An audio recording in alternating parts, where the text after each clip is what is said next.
KGUN-9 on your side first warning weather with meteorologist Aaron Brackett. Quite a windy day out there for us, and it still continues across the area. Glad to be with you tonight. We see winds covering up the Tucson mountains as our camera focuses off to the west right now, and it may be really hard to see, but you can see a couple little cumulus clouds starting to dot the sky out there, and that could be a sign that we're starting to build in that moisture, possibly giving us the chance for some rain as we go forward from this windy situation. Right now, 79 at the airport. We are noticing some clouds and some haze, of course, as that dust has been blowing throughout the sky all day long. Now off to the north, you can see the Catalinas obscured just a little bit by that dust, but we still do have clear skies as you get over that. The wind's steady at 32 out of the south-southwest at the airport. Humidity still very low, though, just 12%. Hence the red flag advisory that we have. And you can see all the wind arrows pointing from the exact same direction as we spiral that energy into the storm system. A 34-mile-per-hour constant speed in Wilcox, 40 in Sierra Vista. I want to put up the gusts for you. Take a look at this. 63 in Oracle, 44 right now at the airport in Tucson, 50 in Sierra Vista.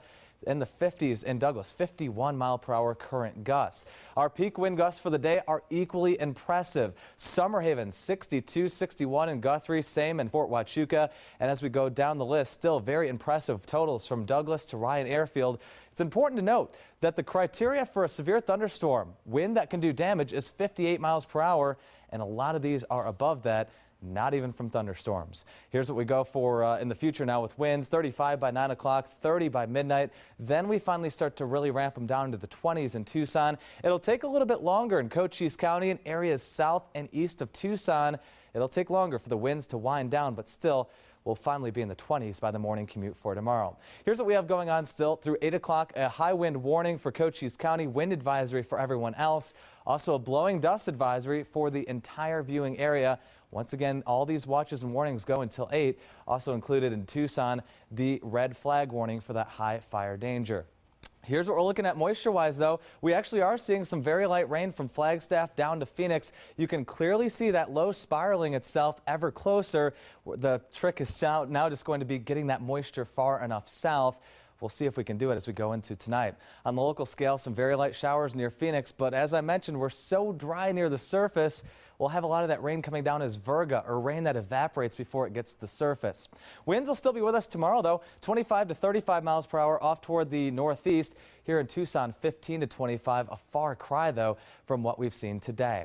So FUTURECAST tries to paint some rain into extreme northeast Pima County, into Cochise County. This is 2 o'clock overnight, early Tuesday morning. Going forward now, we still have the clouds and still have the rain chances by tomorrow morning, maybe even a rumble of thunder. We'll watch out for that. For tonight, 44 in Sierra Vista, 43 in Nogales. The winds will still be with us in a large part. Oro Valley heads down to 49, 48 in Benson.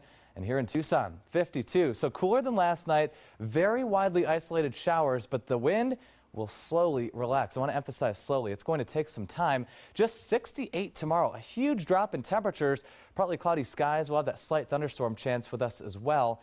Temperatures across the area heading to 59 in Sierra Vista, 65 in Wilcox.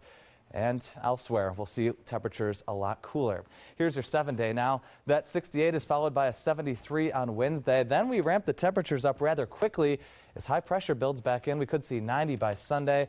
We'll keep those warm temperatures into the first part of next week, and we'll finally actually go into that dry pattern that April around here is so famous for. So the wind, a few more hours, then we'll finally get to see that die down a bit. I like to hear you say that. It was quite the day, wasn't it? A light at the end of the tunnel.